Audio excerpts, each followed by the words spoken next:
ಕಾಂಗ್ರೆಸ್ ಮುಕ್ತ ಭಾರತ ಅನ್ನೋ ಕನಸು ಕಂಡಿದ್ದ ಕಮಲ ನಾಯಕರಿಗೆ ಮೇಲಿಂದ ಮೇಲೆ ಶಾಕ್ ಎದುರಾಗ್ತಿದೆ.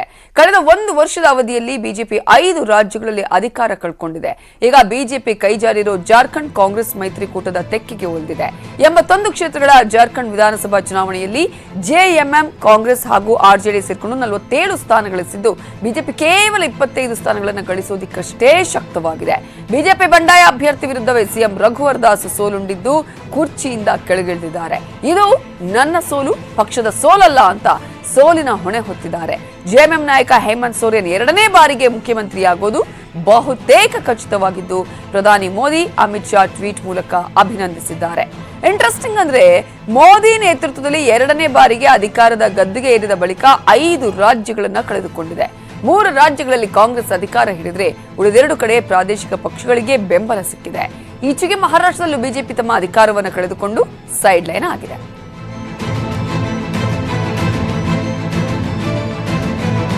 ಈಗಾಗಲೇ 5 ಹಂತಗಳಲ್ಲಿ ನಡೆದಂತಹ ಚುನಾವಣೆಯ ರಿಸಲ್ಟ್ ನಿನ್ನೆ ಬಂದಿದೆ. ಜಾರ್ಖಂಡ್ ನಲ್ಲಿ ಯಾವ ರೀತಿಯಾದಂತಹ ಒಂದು ಸಿಚುವೇಶನ್ ಇದೆ ಅನ್ನೋದನ್ನು ನಿಮ್ಮ ಮುಂದೆ ಇಟ್ಟಿದ್ದೀವಿ. ಬಿಜೆಪಿ ಅಧಿಕಾರವನ್ನು ಕೂಡ ಕಳೆದುಕೊಂಡಿದೆ. ಕಾಂಗ್ರೆಸ್ ಮೈತ್ರಿಕೂಟ ಇಲ್ಲಿ ಅಧಿಕಾರವನ್ನು ಪಡ್ಕೊಳ್ಳುವಲ್ಲಿ ಸಕ್ಸಸ್ ಆಗಿದೆ. ಆಡಳಿತದ ಒಂದು ವಿರೋಧಿ ಅಲೆ ಇದೆಯಲ್ಲ, ಅದು ಇಲ್ಲಿ ವರ್ಕೌಟ್ ಆಗಿದೆ. ಮತದಾರನ ಸೆಳೆಯೋದಕ್ಕೆ ಬಿಜೆಪಿ ಇಲ್ಲೂ ಕೂಡ ಸಕ್ಸಸ್ ಆಗಿಲ್ಲ ಅನ್ನುವಂಥದ್ದು. ಸಿಎಂ ರಘುವರ್ ದಾಸ್ ಬಿಜೆಪಿಯ ಬಂಡಾಯ ಅಭ್ಯರ್ಥಿ ವಿರುದ್ಧವೇ ಸೋಲನ್ನಪ್ಪಿದ್ದು ಇದು ನನ್ನ ಸೋಲು, ಪಕ್ಷದ ಸೋಲಲ್ಲ ಅನ್ನುವಂತಹ ಮಾತನ್ನ ಕೂಡ ಹೇಳಿದ್ದಾರೆ. ಇಂಟ್ರೆಸ್ಟಿಂಗ್ ವಿಷಯ ಅಂದ್ರೆ ಒಂದೇ ವರ್ಷದಲ್ಲಿ 5 ರಾಜ್ಯಗಳನ್ನ ಬಿಜೆಪಿ ಕಳ್ಕೊಂಡಿದೆ. ನಾವು ಗಮನಿಸಬಹುದು, ಕಳೆದ ವರ್ಷದ ಒಂದು ಮ್ಯಾಪ್ ಅನ್ನ ಗಮನಿಸಿ ಈ ವರ್ಷದ ಮ್ಯಾಪ್ ಅನ್ನ ಗಮನಿಸಿದ್ರೆ ಎಷ್ಟು ರಾಜ್ಯಗಳನ್ನ ಬಿಜೆಪಿ ಕಳೆದುಕೊಂಡಿದೆ ಅನ್ನೋದಕ್ಕೆ ಇವೆಲ್ಲ ರಾಜ್ಯಗಳ ಸೋಲೆ ಒಂದು ಉದಾಹರಣೆಯಾಗಿ ಸಿಗತ್ತೆ.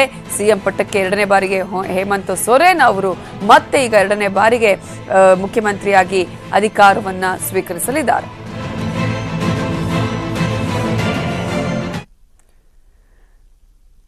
ಸಿಎಎ ಗಲಾಟೆ ಬಳಿಕ ಕೇರಳಕ್ಕೆ ತೆರಳಿರೋ ಸಿಎಂ ಯಡಿಯೂರಪ್ಪ ಅವರಿಗೆ ಪೌರತ್ವ ಕಾಯ್ದೆಯ ಬಿಸಿ ಮುಟ್ಟಿದೆ. ನಿನ್ನೆ ತಿರುವನಂತಪುರಂನ ಏರ್ಪೋರ್ಟ್ನಲ್ಲಿ ಯಡಿಯೂರಪ್ಪ ಇಳಿತಾ ಇದ್ದಂತೆ ಕಾಂಗ್ರೆಸ್ ಅವರು ಕಪ್ಪು ಬಾವುಟ ಪ್ರದರ್ಶನ ಮಾಡಿದ್ದಾರೆ. ಸಿಎಎ ಹಾಗೂ ಮಂಗಳೂರು ಗೋಲಿಬಾರ್ ಘಟನೆಗೆ ಕಿಡಿಕಾರಿದ್ದು ಪ್ರತಿಭಟನಾಕಾರನ ಪೊಲೀಸರು ವಶಕ್ಕೆ ಪಡೆದರು. ಅಲ್ಲೇ ಸಿಎಂ ತಂಗಿರೋ ಹೋಟೆಲ್ ಮುಂದೆಯೂ ಪ್ರತಿಭಟನೆ ನಡೆಸಿದ್ದು ಪ್ರತಿಭಟನೆಯ ಸ್ವಾಗತ ಕೋರಿದ್ದಾರೆ. ಇವತ್ತು ಬೆಳಗ್ಗೆ ಅನಂತ ಪದ್ಮನಾಭ ದೇಗುಲಕ್ಕೆ ಭೇಟಿ ಕೊಡಲಿರುವ ಬಿಎಸ್ವೈ ದೇವರ ದರ್ಶನ ಪಡೆಯಲಿದ್ದಾರೆ. ಇದಾದ ಬಳಿಕ ರಾಜರಾಜೇಶ್ವರಿ ದೇವಸ್ಥಾನಕ್ಕೂ ಆಗಮಿಸಲಿದ್ದು ಕುಟುಂಬ ಸಮೇತ ವಿಶೇಷ ಪೂಜೆಯನ್ನ ಸಲ್ಲಿಕೆ ಮಾಡಲಿದ್ದಾರೆ.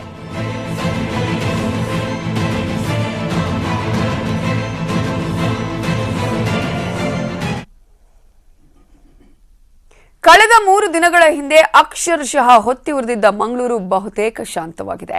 ನಗರದಾದ್ಯಂತ ಹೇರಿದ ಕರ್ಫ್ಯೂ ಹಿಂಪಡೆಯಲಾಗಿದೆ. ಆದರೆ 145 ಸೆಕ್ಷನ್ ನಿಷೇಧಾಜ್ಞೆ ಹಾಗೆ ಮುಂದುವರೆದಿದೆ. ಶಾಲಾ ಕಾಲೇಜುಗಳು ಆರಂಭ ಆಗ್ತಾ ಇದ್ದಂತೆ ವ್ಯಾಪಾರ ವಹಿವಾಟು ಕೂಡ ಎಂದಿನಂತೆ ಸಾಗಿದೆ. ಅಲ್ಲಲ್ಲಿ ಪೊಲೀಸರು ಪಹರೆ ನಡೆಸ್ತಾ ಇದ್ದು ಜಿಲ್ಲೆಯ ಹಲವು ಕಡೆ ಹದ್ದಿನ ಕಣ್ಣಿಟ್ಟಿದ್ದಾರೆ. ಇವೆಲ್ಲದರ ಮಧ್ಯೆ ನಿನ್ನೆ ಮಂಗಳೂರಿಗೆ ಆಗಮಿಸಿದ್ದ ಮಾಜಿ ಸಿಎಂ ಸಿದ್ದರಾಮಯ್ಯ ಮೃತರ ಕುಟುಂಬಕ್ಕೆ ಸಾಂತ್ವನ ಹೇಳಿದ್ದಾರೆ. ಪ್ರಕರಣದ ತನಿಖೆಯನ್ನು ಸರ್ಕಾರ ಸಿಐಡಿಗೆ ವಹಿಸಿದ್ರೆ ಸಾಲದು, ನ್ಯಾಯಾಂಗ ತನಿಖೆಗೆ ಒಪ್ಪಿಸಬೇಕು ಅಂತ ಕಿಡಿಕಾರಿದ್ದಾರೆ. ಸರ್ಕಾರ ಮಾತ್ರ ನ್ಯಾಯಾಂಗ ಹಾಗೂ ಸಿಐಡಿ ತನಿಖೆಯನ್ನು ಏಕಕಾಲದಲ್ಲಿ ನಡೆಸೋದಕ್ಕೆ ಮುಂದಾಗಿದೆ. ಸರ್ಕಾರ ಆದೇಶವನ್ನು ಕೂಡ ನೀಡಿದೆ.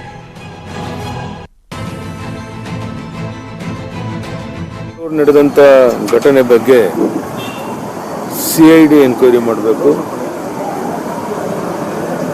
ಮತ್ತು ಮೆಜಿಸ್ಟ್ರೇರಿಯಲ್ ಎನ್ಕ್ವೈರಿ ಎರಡನ್ನೂ ಮಾಡಬೇಕು ಅಂತೇಳಿ ನಿನ್ನೆ ನಾನು ಹೋಮ್ ಮಿನಿಸ್ಟರ್ ಎಲ್ಲ ಮಾಡಿ ತೀರ್ಮಾನ ಮಾಡಿದ್ದೇವೆ.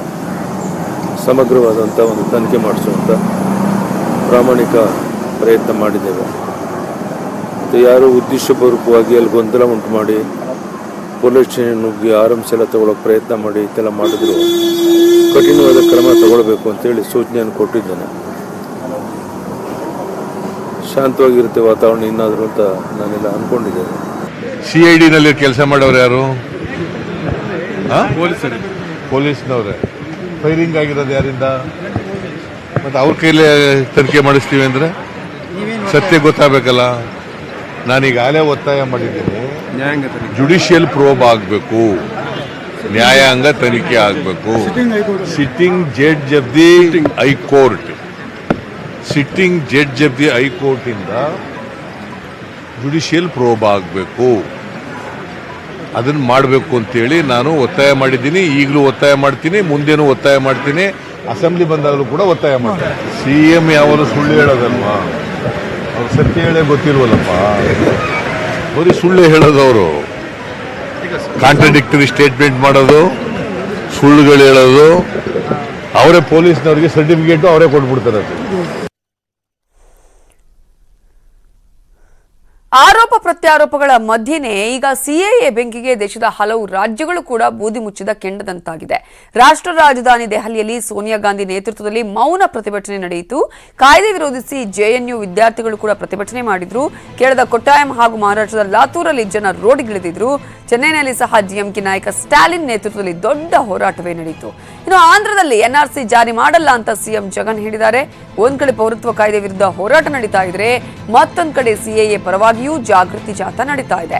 ಬಿಹಾರದ ಪಾಟ್ನಾದಲ್ಲಿ ಭಾರತ್ ಬಚಾವೋ ಮೋರ್ಚಾದ ಕಾರ್ಯಕರ್ತರು ಪೌರತ್ವ ಕಾಯ್ದೆ ಪರ ಪ್ರತಿಭಟನೆ ಮಾಡಿದ್ರು. ಕೋಲ್ಕತಾದಲ್ಲಿ ಕೇಂದ್ರ ಸಚಿವ ಜೆಪಿ ನಡ್ಡಾ ಬೃಹತ್ ರ್ಯಾಲಿ ಮಾಡಿ ಪೌರತ್ವದ ಬಗ್ಗೆ ಅರಿವು ಮೂಡಿಸಿದ್ರು. ಇವತ್ತು ಚಿಕ್ಕಬಳ್ಳಾಪುರ ಬಂದ್ಗೆ ಕರೆ ಕೊಟ್ಟಿದ್ದು ಸಿಎಎ ಎನ್ಆರ್ಸಿ ವಿರೋಧಿಸಿ ಪ್ರತಿಭಟನೆ ನಡೆಯುವ ಸಾಧ್ಯತೆ ಇದೆ. ಬಂದ್ಗೆ ವಿವಿಧ ಸಂಘಟನೆಗಳು ಬೆಂಬಲ ಕೊಟ್ಟಿವೆ. 4 ಕೆಎಸ್ಆರ್ಪಿ, 9 ಜಿಎಆರ್ ತುಕಡಿ, 200 ಹೆಚ್ಚುವರಿ ಪೊಲೀಸರನ್ನ ನಿಯೋಜನೆ ಮಾಡಲಾಗಿದೆ.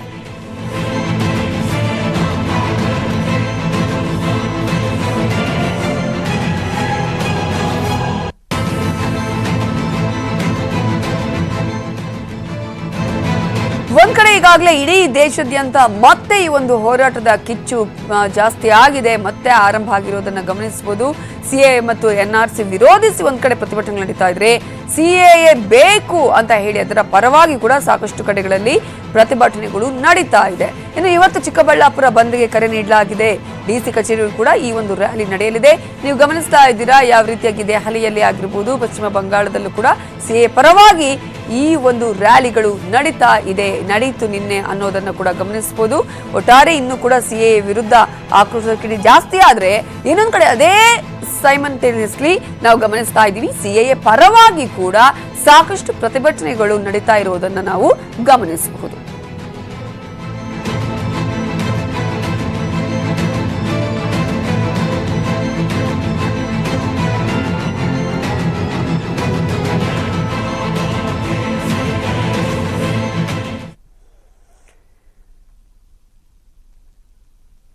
ಸಿಎಎ ಮತ್ತು ಎನ್ಆರ್ಸಿ ವಿರುದ್ಧ ಒಂದು ರೀತಿಯ ತಪ್ಪು ಗ್ರಹಿಕೆ, ಅಂಧತ್ವ, ಅಭಿಮಾನ, ಹುಚ್ಚು ನಿರ್ಧಾರಗಳಿಗೆ ಇಡೀ ದೇಶವೇ ಹೊತ್ತಿ ಉರಿದಿದ್ದಾಯಿತು.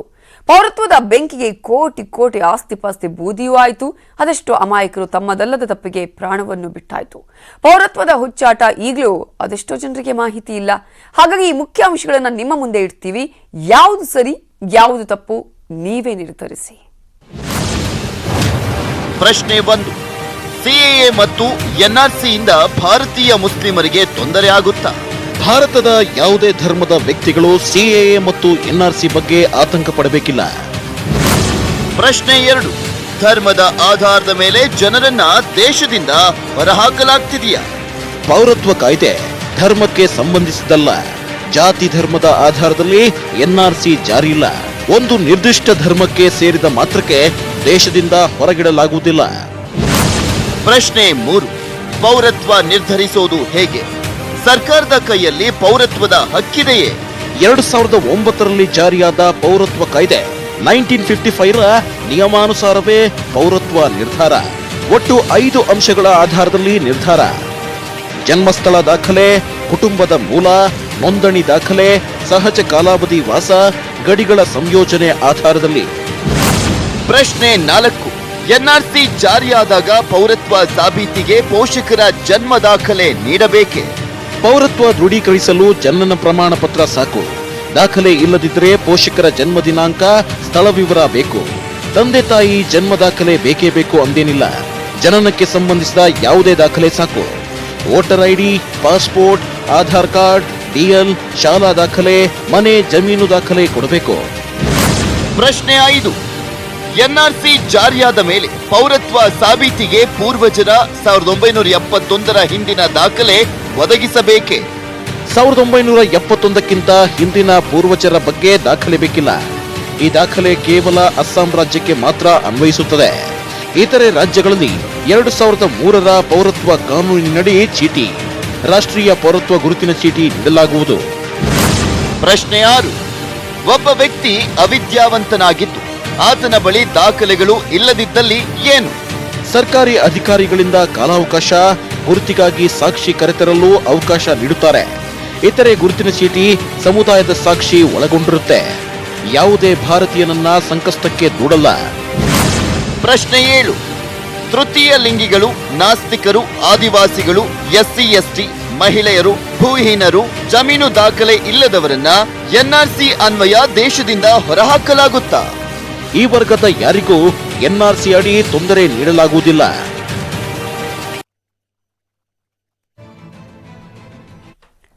ಸಾಕಷ್ಟು ತಪ್ಪು ಗ್ರಹಿಕೆಗಳನ್ನ ಆಗಿರೋದನ್ನ ನಾವು ಗಮನಿಸಿದ್ವಿ. ಒಂದಷ್ಟು ರೀತಿಯಲ್ಲಿ ಜನಜಾಗೃತಿ ಮೂಡಿಸುವಂತಹ ಕಾರ್ಯಗಳು ಕೂಡ ಆಗ್ತಾ ಇದೆ, ಅಥವಾ ಅಂತಹ ಒಂದು ತಪ್ಪು ಕಲ್ಪನೆಗಳನ್ನು ನೀಡುವಂತಹ ಪ್ರಯತ್ನಗಳನ್ನ ಬೇರೆ ಬೇರೆ ರಾಜಕೀಯ ಪಕ್ಷಗಳು ಮಾಡುವಂತಹ ಪ್ರಯತ್ನಗಳು ಮಾಡ್ತಾ ಇದೆ. ಬಟ್ ಹಿಂಸಾಚಾರ ಸಲ್ಲದು ಅನ್ನುವಂಥದ್ದು, ಶಾಂತಿ ನೆಲೆಸಬೇಕು, ಶಾಂತಿಯಿಂದಾನೇ ಎಲ್ಲರೂ ಕೂಡ ಯಾರಿಗೂ ಅನ್ಯಾಯ ಆಗದ ರೀತಿಯಲ್ಲಿ ವರ್ತನೆ ಮಾಡಬೇಕಾಗತ್ತೆ.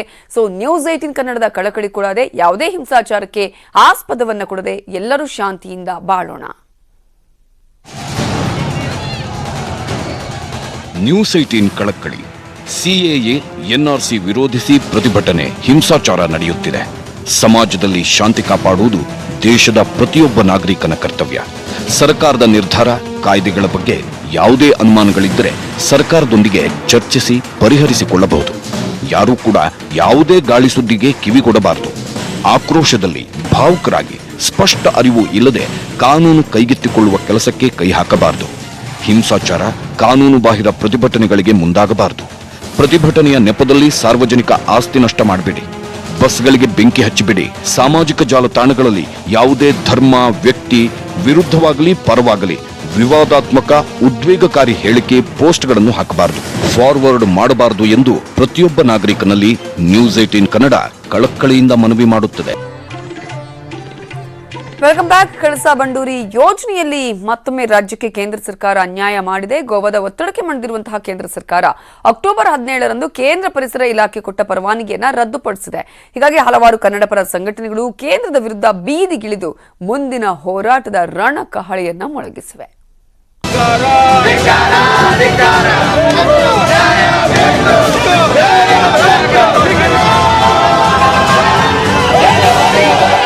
ಮಹದಾಯಿ ಯೋಜನೆ ವಿಚಾರದಲ್ಲಿ ಗೋವಾ ಬೆನ್ನಿಗೆ ನಿಂತ ಕೇಂದ್ರ ಸರ್ಕಾರ. ಕೇಂದ್ರದ ವಿರುದ್ಧ ವಿವಿಧ ಕನ್ನಡಪರ ಸಂಘಟನೆಗಳ ಆಕ್ರೋಶ. ಚಪ್ಪಲಿ ಸೇವೆ ಮಾಡಿ ಆಕ್ರೋಶ ವ್ಯಕ್ತಪಡಿಸಿದ ಕಾರ್ಯಕರ್ತರು.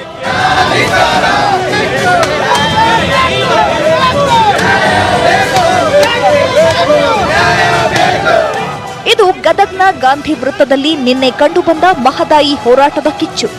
ಅಕ್ಟೋಬರ್ 17ರಂದು ಕೇಂದ್ರ ಅರಣ್ಯ ಮತ್ತು ಪರಿಸರ ಇಲಾಖೆ ಯೋಜನೆಯ ಜಾರಿಗೆ ನೀಡಿದ್ದ ಆದೇಶವನ್ನು ಇದ್ದಕ್ಕಿದ್ದಂತೆ ಅಮಾನತು ಮಾಡೋದಾಗಿ ಪ್ರಕಟಿಸಿದೆ. ಇದರಿಂದ ರೊಚ್ಚಿಗೆದ್ದ ಕನ್ನಡಪರ ಸಂಘಟನೆಗಳು ಬೀದಿಗಿಳಿದು ಆಕ್ರೋಶ ವ್ಯಕ್ತಪಡಿಸಿವೆ. ನಿರಂತರ ಹೋರಾಟ ಪ್ರಾರಂಭವಾಗಿ 4 ವರ್ಷ ಕಾಲ ಕಳೆದಿದೆ. ಟ್ರಿಬ್ಯುನಲ್ ನಲ್ಲಿ ಈಗಾಗಲೇ ಆದೇಶ ಆಗಿದೆ. ಏನಂತಂದ್ರೆ ಕರ್ನಾಟಕಕ್ಕೆ ನೀರು ಕೊಡಬೇಕಂತೇಳಿ 13.5 TMC.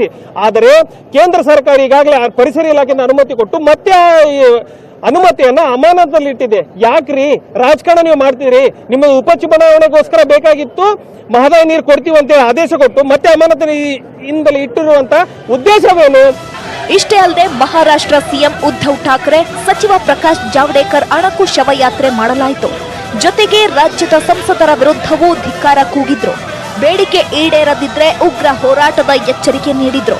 ಕೇಂದ್ರ ಪರಿಸರ ಮತ್ತು ಅರಣ್ಯ ಇಲಾಖೆ ನೀಡಿದಂತ ಅನುಮತಿಯನ್ನ ಇವತ್ತು ಕೇಂದ್ರ ಸರ್ಕಾರ ಜಲಸಂಪನ್ಮೂಲ ಇಲಾಖೆ ತಡೆ ಹಿಡಿದಿದೆ. ಈ ಕೂಡಲೇ ತಡೆ ಹಿಡಿದದನ್ನ ಖುಲ್ಲಾಗೊಳಿಸಿ ಕಳಸಾ ಬಂಡೂರಿ ಮಹದಾಯಿ ಜೋಡಣೆ ಆಗಬೇಕು. ಉತ್ತರ ಕರ್ನಾಟಕದ ಈ ಭಾಗದ ರೈತರ ಮಕ್ಕಳ ಕಣ್ಣೀರು ಒರೆಸ್ತಕ್ಕಂಥ ಕೆಲಸವನ್ನ ನರೇಂದ್ರ ಮೋದಿ ಸರ್ಕಾರ ಮಾಡಬೇಕು. ಈ ನಿಮ್ಮ ಹಠಮಾರಿ ಧೋರಣೆಯನ್ನು ಬಿಟ್ಟು ಕನ್ನಡಿಗರಿಗೆ ಒಳಿತ ಮಾಡದಿದ್ದರೆ ಮುಂದಿನ ದಿನಮಾನಗಳಲ್ಲಿ ಉಗ್ರವಾದಂತಹ ಹೋರಾಟವನ್ನು ಮಾಡಬೇಕಾಗತ್ತಂತ ಈ ಸಂದರ್ಭದಲ್ಲಿ ಕೇಂದ್ರ ಮತ್ತು ರಾಜ್ಯಕ್ಕೆ ನಾವು ಎಚ್ಚರಿಕೆಯನ್ನು ನೀಡುತ್ತಾ ಇದ್ದೇವೆ. ಮಹದಾಯಿ ವಿಷಯದಲ್ಲಿ ಕೇಂದ್ರ ಸರ್ಕಾರ ರಾಜ್ಯಕ್ಕೆ ನ್ಯಾಯ ಒದಗಿಸಬೇಕಾಗಿದೆ. ನಮ್ಮ ಸಂಸದರು ಧ್ವನಿ ಎತ್ತಬೇಕಿದೆ.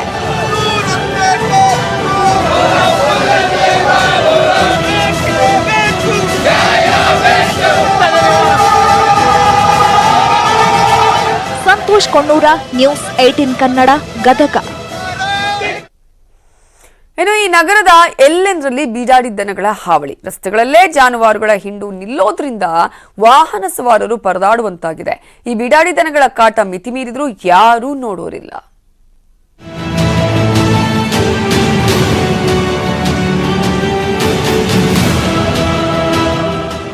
ಬೀದಿಯಲ್ಲೇ ಬೀಡಾಡಿ ದನಗಳ ಓಡಾಟ, ಕೆಲವು ರಸ್ತೆಯಲ್ಲೇ ಮಲಗಿವೆ.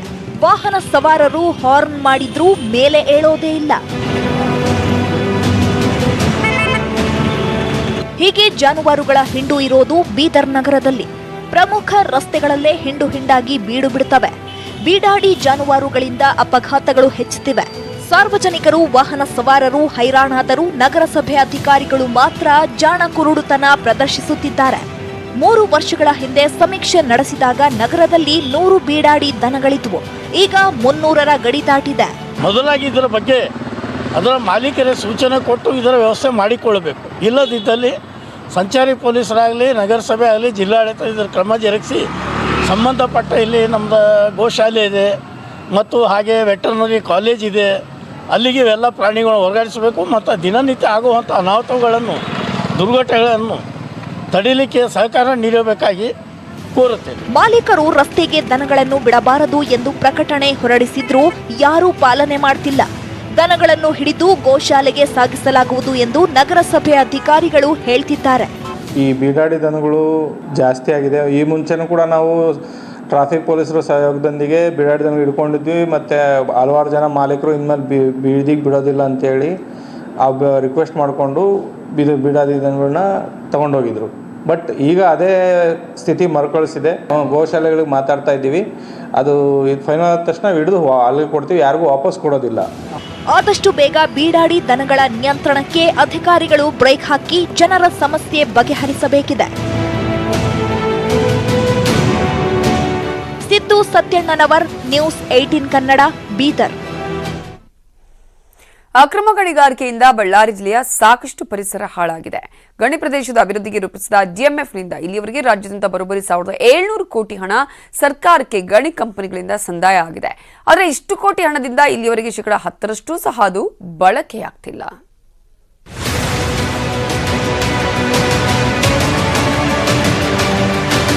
ರಾಜ್ಯದಲ್ಲಿ ಗಣಿಗಾರಿಕೆಯಿಂದ ನಲುಗಿರೋ ಪ್ರದೇಶಗಳ ಅಭಿವೃದ್ಧಿಗೆ ಡಿಎಂಎಫ್ ಫಂಡ್ ಕಲೆಕ್ಟ್ ಮಾಡಲಾಗಿದೆ. 2016ರಿಂದ ಇಲ್ಲಿ ತನಕ ಬರೋಬ್ಬರಿ 1700 ಕೋಟಿ ಸಂಗ್ರಹ ಮಾಡಲಾಗಿದೆ. ಅದು ಬಳ್ಳಾರಿ, ಚಿತ್ರದುರ್ಗ ಹಾಗೂ ತುಮಕೂರು ಜಿಲ್ಲೆಗಳ ಗಣಿ ಕಂಪನಿಗಳಿಂದ. ಪ್ರತಿ ಗಣಿ ಕಂಪನಿ 2% ಹಣದಂತೆ ಸರ್ಕಾರಕ್ಕೆ ಸಂದಾಯ ಮಾಡಿವೆ.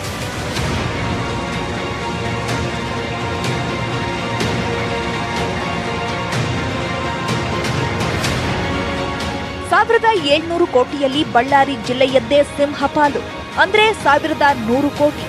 ಆದ್ರೆ ಈವರೆಗೆ ಬಳಕೆಯಾಗಿರೋದು ಮಾತ್ರ 157 ಕೋಟಿ. ಕೋಟಿ ಹಣ ಇದ್ರೂ ಪರಿಸರ ರಕ್ಷಣೆ ಮಾಡಿ ಅಭಿವೃದ್ಧಿ ಮಾಡೋಕೆ ಸರ್ಕಾರ ನಿರಾಸಕ್ತಿ ತೋರುತ್ತಿದೆ. ಇಲ್ಲಿವರೆಗಿನ ರಾಜಕೀಯ ಅಸ್ಥಿರತೆ, ಜಿಲ್ಲಾ ಉಸ್ತುವಾರಿ ಸಚಿವ ಬದಲಾವಣೆಯಿಂದಾಗಿ ಡಿಎಂಎಫ್ ಫಂಡ್ ಸಂಪೂರ್ಣ ಬಳಕೆಯಾಗಿಲ್ಲ. ಎಲ್ಲ ಅಂದುಕೊಂಡಂತೆ ಆಗಿದ್ರೆ ಇಷ್ಟೊತ್ತಿಗೆ ಕ್ರಿಯಾ ಯೋಜನೆ ರೂಪಿಸಿ 50% ಹಣವನ್ನ ಸದುಪಯೋಗಪಡಿಸಿಕೊಳ್ಳಬಹುದಾಗಿತ್ತು. ಆದರೆ ಈ ಹಿಂದಿನ ಮೈತ್ರಿ ಸರ್ಕಾರ, ಈಗಿರೋ ಬಿಜೆಪಿ ಸರ್ಕಾರ ಹಣ ಬಳಸಲು ಮುಂದಾಗ್ತಿಲ್ಲ. 1393 ಕೋಟಿಗೆ ಈಗಾಗಲೇ ನಾವು ಕ್ರಿಯಾ ಯೋಜನೆ ಮಾಡಿದ್ದೀವಿ. ನಮ್ಮಲ್ಲಿ ಈಗಾಗಲೇ 1100 ಕ್ರೋರ್ಸ್ ಈಗಾಗಲೇ ನಮ್ಮಲ್ಲಿ ಜಮಾ ಕೂಡ ಇದೆ ಖಜಾನೆ ಮತ್ತು ಬ್ಯಾಂಕ್ ಖಾತೆಯಲ್ಲಿ. ಈ ಬಗ್ಗೆ ಮಾನ್ಯ ಮುಖ್ಯ ಕಾರ್ಯದರ್ಶಿಗಳು ಕೂಡ ಪ್ರತಿ ತಿಂಗಳು ರಿವ್ಯೂ ಮಾಡಲಿಕ್ಕೆ ಪ್ರಾರಂಭ ಮಾಡಿದ್ದಾರೆ. ಆದ್ದರಿಂದ ನಮ್ಮಲ್ಲಿ ಈಗ as of today 156 crores expenditure ಆಗಿದೆ.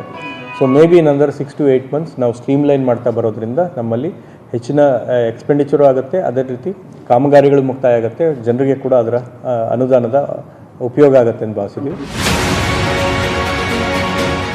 ಅಂದಹಾಗೆ ಡಿಎಂಎಫ್ ಫಂಡ್ ಬಳಕೆ ವಿಚಾರದಲ್ಲಿ ಇತರೆ ರಾಜ್ಯಗಳಿಗೆ ಹೋಲಿಸಿದಲ್ಲಿ ಕರ್ನಾಟಕ ಸಾಕಷ್ಟು ಹಿಂದೆ ಬಿದ್ದಿದೆ. ಅದರ ಲೆಕ್ಕ ನೋಡೋದಾದ್ರೆ ಛತ್ತೀಸ್ಗಢ 66% ಡಿಎಂಎಫ್ ಫಂಡ್ ಬಳಸಿದರೆ, ಜಾರ್ಖಂಡ್ 43% ಬಳಕೆ ಮಾಡಿದೆ, ರಾಜಸ್ಥಾನ 24%, ಒಡಿಶಾ 22% ಡಿಎಂಎಫ್ ಫಂಡ್ ಬಳಸಿದೆ. ಆದ್ರೆ ನಮ್ಮ ಕರ್ನಾಟಕದಲ್ಲಿ ಮಾತ್ರ ಇದುವರೆಗೂ 9.5% ಮೀರಿಲ್ಲ. ಈಗಾಗಲೇ 1390 ಕೋಟಿ ಮೊತ್ತದ ಕ್ರಿಯಾ ಯೋಜನೆ ರೆಡಿ ಇದೆ. ಈ ಹಣವನ್ನ ಗಣಿ ಬಾಧಿತ ಪ್ರದೇಶಗಳ ಪುನರುಜ್ಜೀವನ ಹಾಗೂ ಪುನರುತ್ಥಾನಕ್ಕೆ ಬಳಸಬೇಕಿದೆ.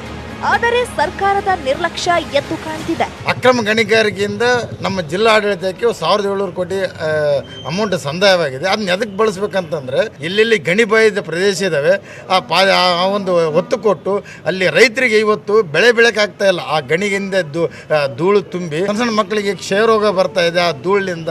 ಆಮೇಲೆ ಆರೋಗ್ಯ ತೀರಾ ಹದಿಗೆಡ್ತಾ ಇದೆ. ಸರಿಯಾದಂಥ ದುಡ್ಡು ಕೂಡ ಇದ್ದು ಆದರೆ ಬಳಕೆ ಆಗ್ತಾ ಇಲ್ಲ. ಇದೆಂಥ ದುರದೃಷ್ಟ. ಅಕ್ರಮ ಗಣಿಗಾರಿಕೆಯಿಂದ ರಾಜ್ಯದಲ್ಲಿ ಅದರಲ್ಲೂ ಬಳ್ಳಾರಿ ಜಿಲ್ಲೆಯಲ್ಲಿ ಸಾಕಷ್ಟು ಪರಿಸರ ನಾಶವಾಗಿದೆ. ಇಲ್ಲಿಯ ಜನಜೀವನ ಸುಧಾರಿಸಲು ಜನರಿಗೆ ಮೂಲ ಸೌಲಭ್ಯಗಳು ಅಗತ್ಯ. ನಿರುದ್ಯೋಗ ಹೋಗಲಾಡಿಸಲು ತರಬೇತಿ ಬೇಕು. ಜನರಿಗೆ ಉತ್ತಮ ಆರೋಗ್ಯ ಕೇಂದ್ರ, ರಸ್ತೆ ಬೇಕು. ರೈತರು ಮತ್ತೆ ಕೃಷಿಯತ್ತ ಮುಖ ಮಾಡಬೇಕಿದೆ. ಮಹಿಳೆಯರಿಗೆ ಸ್ವಯಂ ಉದ್ಯೋಗ, ವೃತ್ತಿ ನಿರತ ತರಬೇತಿ, ಎಲ್ಲಾ ಕಾರ್ಯಯೋಜನೆ ಆಗಬೇಕಿದೆ. ಸರ್ಕಾರ ಕೂಡಲೇ ಡಿಎಂಎಫ್ ಫಂಡ್ ಸದ್ಬಳಕೆ ಮಾಡಿ ಜನರಿಗೆ ಅನುಕೂಲ ಮಾಡಿಕೊಡಬೇಕಿದೆ.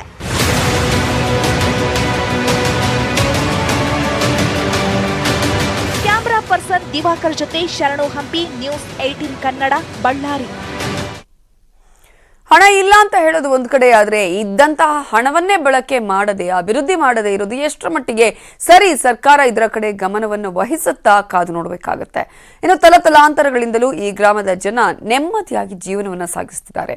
ಆದರೆ ಈಗ ಜೀವನ ಸಾಗಿಸೋದಕ್ಕೆ ಆಗ್ತಾ ಇಲ್ಲ. ಕನಿಷ್ಠ ಆರೋಗ್ಯವಾಗಿ ಬದುಕೋದಿಕ್ಕೂ ಸಾಧ್ಯ ಆಗ್ತಾ ಇಲ್ಲ. ಗ್ರಾಮವನ್ನು ಸ್ಥಳಾಂತರ ಮಾಡಿ ಬದುಕಲು ಬಿಡಿ ಅಂತ ಸರ್ಕಾರಕ್ಕೆ ಮನವಿ ಮಾಡ್ತಿದ್ದಾರೆ.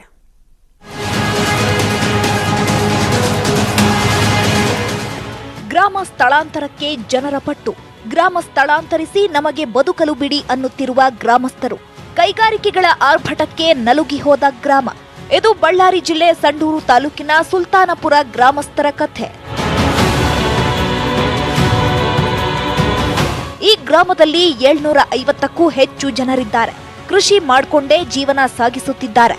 ಆದರೆ ಈಗ ಇಡೀ ಗ್ರಾಮದ ಸುತ್ತಲೂ ಕೈಗಾರಿಕೆಗಳು ಶುರುವಾಗಿವೆ.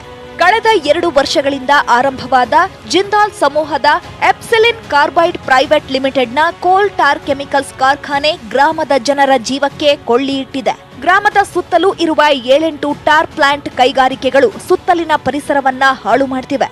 ಕಳೆದ 2 ವರ್ಷಗಳಿಂದ ಕಾರ್ಖಾನೆಗಳ ವಿರುದ್ಧ ಹೋರಾಟ ನಡೆಸಿದ್ರೂ ಯಾವುದೇ ಪ್ರಯೋಜನವಾಗಿಲ್ಲ. ದ್ವೀಪದಂತಾಗಿದೆ ನಮ್ಮ ಗ್ರಾಮ, ಇಂಡಸ್ಟ್ರಿಗಳಿಂದ ಸುತ್ತುವರೆದು. ಅಲ್ಲಿ ಸಾಕಷ್ಟು ಸಮಸ್ಯೆ ಇದಾವೆ ಸರ್. ಕನಿಷ್ಠ ಯಾವುದೋ ರಸ್ತೆ ಸಮಸ್ಯೆ ಇರ್ಬೋದು, ಟ್ರಾಫಿಕ್ ಸಮಸ್ಯೆ ಇರ್ಬೋದು, ಪರಿಸರ ಮಾಲಿನ್ಯ ಆಗ್ತಕ್ಕಂಥದ್ದು ಇರ್ಬೋದು, ಆಮೇಲೆ ಆ ಜನರಿಗೆ ಆಗ್ತಕ್ಕಂಥ ಅನಾರೋಗ್ಯ ಸಮಸ್ಯೆ ಇರ್ಬೋದು. ಸರ್ಕಾರಕ್ಕೆ ಈ ವಿಚಾರವಾಗಿ ನಾವು ಮಾಲಿನ್ಯ ನಿಯಂತ್ರಣ ಮಂಡಳಿ ಇರ್ಬೋದು, ಆಮೇಲೆ ಸಂಬಂಧಪಟ್ಟ ರೆವಿನ್ಯೂ ಡಿಪಾರ್ಟ್ಮೆಂಟ್ಸ್ ಇರ್ಬೋದು, ಸಾಕಷ್ಟು ನಾವು ಮನವಿಗಳನ್ನು ಕೊಟ್ಟರು ಕೂಡ ಇಲ್ಲಿವರೆಗೂ ಕೂಡ ಯಾವುದೇ ಪ್ರಯೋಜನ ಆಗಿಲ್ಲ. ಅದನ್ನು ತಡಿತಕ್ಕಂಥ ಪ್ರಯೋಜನಗಳು ಆಗಿಲ್ಲ. ಟೋಟಲ್ ನಮ್ಮ ಎಂಟೈರ್ ವಿಲೇಜನ್ನೇ ನಮ್ಮನ್ನು ಬೇರೆ ಕಡೆಗೆ ಗ್ರಾಮಸ್ಥರ ಬೇಡಿಕೆಗಳಿಗೆ ಅನುಗುಣವಾಗಿ ನಮ್ಮನ್ನು ಸ್ಥಳಾಂತರಗೊಳಿಸಿ ಅಂತ ಹೇಳ್ಬಿಟ್ಟು ಸುಮಾರು ಈಗ 2017 ಇಸ್ವಿಯಿಂದ ನಾವು ಈ ಹೋರಾಟವನ್ನು ಮಾಡ್ತಾ ಬಂದಿದ್ದೀವಿ. ಇಲ್ಲಿವರೆಗೂ ಕೂಡ ಸರ್ಕಾರ ಯಾವುದೇ ಕ್ರಮ ತಗೊಂಡಿಲ್ಲ. ಟಾರ್ ಉತ್ಪಾದನೆಯಿಂದ ಹೊರಬರುವ ಹೊಗೆ, ಧೂಳು ಆರೋಗ್ಯದ ಮೇಲೆ ಕೆಟ್ಟ ಪರಿಣಾಮ ಬೀರುತ್ತಿದೆ. ಈ ಬಗ್ಗೆ ಜಿಲ್ಲಾಡಳಿತವೂ ಕ್ರಮ ಕೈಗೊಂಡಿಲ್ಲ. ಮಕ್ಕಳಿಗೆ ಒಂದು ದಿನಕ್ಕೆ ಏನಿಲ್ಲ ಅಂದರೆ 2 ರಿಂದ 3 ಸರಿ ಸ್ನಾನ ಮಾಡಿಸ್ಬೇಕಾಗತ್ತೆ.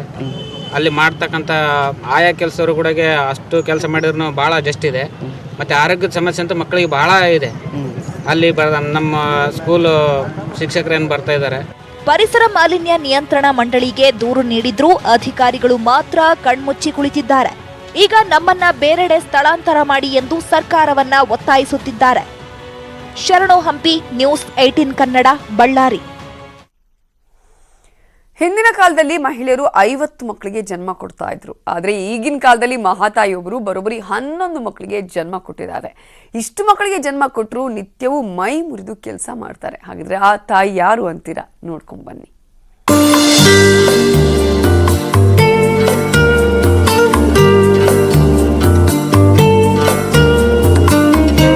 ಇಡೀ ಕಾಲೇಜು ನಕ್ಷತ್ರಗಳಿಂದ ಅಲಂಕಾರ. ಯೇಸು ಕ್ರಿಸ್ತ ಹುಟ್ಟಿದ ಸ್ಥಳ, ಕ್ರಿಸ್ಮಸ್ ಟ್ರೀ, ಸಂತ, ಅರಮನೆ ಆಕೃತಿ, ಹೀಗೆ ಬಗೆ ಬಗೆಯ ಆಕರ್ಷಣೀಯವಾಗಿರೋ ಎಲ್ಲಾ ಕಲಾಕೃತಿಗಳು ತಯಾರಾಗಿರೋದು ಕಸದಿಂದ.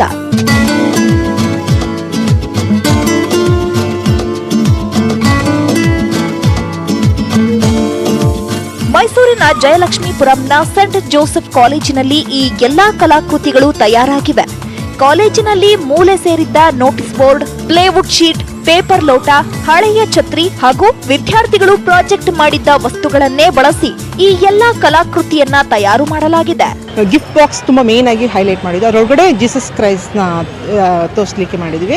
ಮತ್ತು ಅದ್ರ ಪಕ್ಕ ಸಿಟಿ ಮತ್ತು ಸಾಂತಾ ಕಮಿಂಗ್ ಬೈ ಆಟೋ ಅದನ್ನು ಫನ್ನಿ ಫೇಸ್ ಟೈಪ್ ಕ್ರಿಯೇಟ್ ಮಾಡಿದ್ದೀವಿ. ಮತ್ತು as usual same maximum waste ಮೆಟೀರಿಯಲ್ನ ತಿರ್ಗಾ ರೀಯೂಸ್ ಮಾಡಿಕೊಂಡು ಒಂದು ಡೆಕೋರೇಟಿವ್ ಕಾನ್ಸೆಪ್ಟಲ್ಲಿ ಮಾಡಿದ್ದೀವಿ ವರ್ಕ್. ಕ್ರಿಸ್ಮಸ್ ಟ್ರೀ, ಹಣಬೆ, ಜಿಂಕೆ, ಸ್ಟಾರ್ಗಳು, ಕುರಿ ಹೀಗೆ ಹಲವು ಬಗೆಯ ಮಾದರಿಗಳನ್ನು ಮಾಡಿಡಲಾಗಿದೆ. ಎಲ್ಲ ಡೆಕೋರೇಷನ್ಸ್ ಮಾಡಿದ್ವಿ. ಸೆಲ್ಫಿ ಸ್ಟ್ಯಾಂಡ್ಸ್, ಆಮೇಲೆ ಸ್ಟಾರ್ಸ್, ಏನೇನು ರಿಲೇಟ್ ಆಗುತ್ತೆ ಎಲ್ಲ ಡೆಕೋರೇಷನ್ಸ್ ಮಾಡಿದ್ದೀವಿ. ನಾವು ಟೀಚರ್ಸ್ ಜೊತೆ ಸೇರಿಕೊಂಡು ಮಾಡಿದ್ದೀವಿ. ಸ್ಟೂಡೆಂಟ್ಸ್ ಎಲ್ಲರೂ ಕಾಂಟ್ರಿಬ್ಯೂಷನ್ ಚೆನ್ನಾಗಿದೆ. Excitement full, like Christmas celebrations ಅದೇ ಮೂಡಲ್ಲಿದ್ದೀವಿ ಎಲ್ಲರೂ. Full enjoyment. We are happy, we are excited. Saint ಜೋಸೆಫ್ಸಲ್ಲಿ ಡಿಸೆಂಬರ್ ಮಂತ್ ಅಂದರೆ ಫುಲ್ ಎಕ್ಸೈಟ್ಮೆಂಟ್ ಇರುತ್ತೆ. It's like season of celebration. Teachers ಮತ್ತು ಸ್ಟೂಡೆಂಟ್ಸ್ ಎಲ್ಲ ಸೇರಿಕೊಂಡು ಡೆಕೋರೇಟ್ ಮಾಡಿದ್ದೀವಿ. We are having fun and night ಟೈಮಲ್ಲಿ ಇನ್ನೂ ಬ್ಯೂಟಿಫುಲ್ಲಾಗಿ ಕಾಣುತ್ತೆ. ಇವಾಗ ಎಷ್ಟು ಬ್ಯೂಟಿಫುಲ್ಲಾಗಿ ಕಾಣ್ತಾ ಇದೆ ಅದಕ್ಕೂ ಡಬಲ್ ಬ್ಯೂಟಿಫುಲ್ ಆಗಿರುತ್ತೆ. ವೇಸ್ಟೇಜ್ಗಳನ್ನು ಬಳಸಿಕೊಂಡು ಎಷ್ಟು ಸುಂದರವಾಗಿ ಸಿಂಗರಿಸಬಹುದು ಅನ್ನೋದಕ್ಕೆ ಇದೊಂದು ಉತ್ತಮ ಉದಾಹರಣೆ.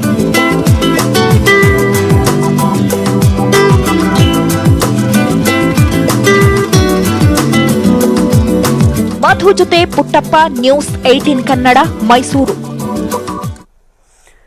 ಸೇಂಟ್ ಜೋಸೆಫ್ ಕಾಲೇಜಲ್ಲಿ ಯಾವ ರೀತಿಯಾಗಿ ನಕ್ಷತ್ರ ಲೋಕವೇ ಸೃಷ್ಟಿಯಾಗಿತ್ತು ಅನ್ನೋದನ್ನ ನೀವು ನೋಡಿದ್ರಿ. ಒಂದ್ ಕಡೆ ಈಗಾಗಲೇ ಕ್ರಿಸ್ಮಸ್ ಪ್ರಯುಕ್ತ ತ್ಯಾಜ್ಯದಿಂದ ಯಾವ ರೀತಿಯಾಗಿ ಉಪಯೋಗವನ್ನ ಮಾಡ್ಕೊಳ್ಬಹುದು ಅನ್ನೋದನ್ನ ಕೂಡ ಸೇಂಟ್ ಜೋಸೆಫ್ನ ವಿದ್ಯಾರ್ಥಿಗಳು ತೋರಿಸಿದ್ದಾರೆ, ಕಲಾಕೃತಿಗಳನ್ನ ಮಾಡಿದ್ದಾರೆ. ಏನೋ ಸಂಸದ ಜಿಎಂ ಸಿದ್ದೇಶ್ವರ್ ಕಾರು ಚಾಲಕನ ಕಿರುಕುಳಕ್ಕೆ ಬೇಸತ್ತು ಜ್ಯೋತಿ ಅನ್ನುವ ಮಹಿಳೆ ಆತ್ಮಹತ್ಯೆ ಮಾಡಿಕೊಂಡಿದ್ದಾರೆ ಅನ್ನುವ ಆರೋಪ ಕೇಳಿಬಂದಿದೆ. ಸಿದ್ದಾಪುರ ಗ್ರಾಮದ ಪ್ರಭು ತನ್ನ ಅಣ್ಣನ ಆಸ್ತಿ ಮೇಲೆನೆ ಕಣ್ಣು ಹಾಕಿದ್ದ. ಹೇಗಾದ್ರೂ ಮಾಡಿ ಆಸ್ತಿ ಕಬಳಿಸಲೇಬೇಕು ಅಂತ ಮಹಾಲಿಂಗಪ್ಪನ ಪತ್ನಿ ಜ್ಯೋತಿಗೆ ಕಿರುಕುಳ ಕೊಡೋದಕ್ಕೆ ಶುರು ಮಾಡಿದ್ದಾನೆ. ಪ್ರಭುವಿನ ಕಾಟಕ್ಕೆ ರೋಸಿ ಹೋಗಿದ್ದ ಜ್ಯೋತಿ ಡೆತ್ ನೋಟ್ ಬರೆದಿಟ್ಟು ನೇಣಿಗೆ ಶರಣಾಗಿದ್ದಾರೆ. ಈ ವಿಷಯ ಗೊತ್ತಾಗ್ತಿದ್ದಂತೆ ರೊಚ್ಚಿಗೆದ್ದಿರುವ ಜನತೆ ಸಂಸದ ಸಿದ್ದೇಶ್ವರ ಸ್ಥಳಕ್ಕೆ ಆಗಮಿಸಬೇಕು, ಪ್ರಭುವಿನ ವಿರುದ್ಧ ಕಟ್ಟುನಿಟ್ಟ ಕ್ರಮ ಕೈಗೊಳ್ಳಬೇಕು ಅಂತ ಪಟ್ಟು ಹಿಡಿದಿದ್ದಾರೆ.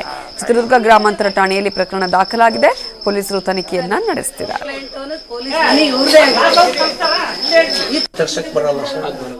ಅದು ಫುಡ್ ಸ್ಟೋರೇಜ್ ಹಾಸ್ಪಿಟಲ್ ಇದಾಗಲ್ಲ ಅಲ್ಲಿ ಇಲ್ಲ. ನಾನು ಈಗ ಸಿದ್ದೇಶ್ ಅಣ್ಣರಿಗೆ ಮನವಿ ಮಾಡಿದ್ದೀನಿ.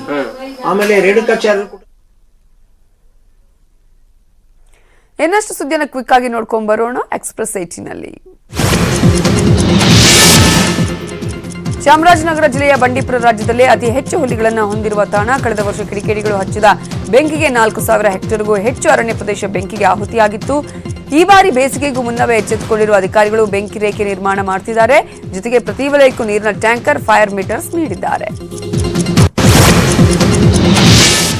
ನೆಲಮಂಗಲದ ಉದ್ಯಮಿ ಸೂರ್ಯನಾರಾಯಣನವರ ಮನೆಯಲ್ಲಿ ಕಳ್ಳರು ಕೈಚಳಕ ತೋರಿಸಿದ್ದಾರೆ. ಮನೆಯಲ್ಲಿ ಯಾರು ಇಲ್ಲದಿರುವುದನ್ನು ಪತ್ತೆ ಹಚ್ಚಿದ ಕದೀಮರು ಬಾಗಿಲು ಒಡೆದು ಒಳ ನುಗ್ಗಿದ್ದಾರೆ. ಮನೆಯಲ್ಲೆಲ್ಲ ಜಾಲಾಡಿ 20 ಲಕ್ಷ ಮೌಲ್ಯದ ಚಿನ್ನ, 50,000 ನಗದು ಕದ್ದು ಎಸ್ಕೇಪ್ ಆಗಿದ್ದಾರೆ. ಇದು ಇವತ್ತಿನ ಬ್ರೇಕ್ಫಾಸ್ಟ್ ನ್ಯೂಸ್. ನೋಡ್ತಾ ಇರಿ ನ್ಯೂಸ್ 18 ಕನ್ನಡ. ಜಾಲ ನಮ್ಮದು, ಬಲ ನಿಮ್ಮದು.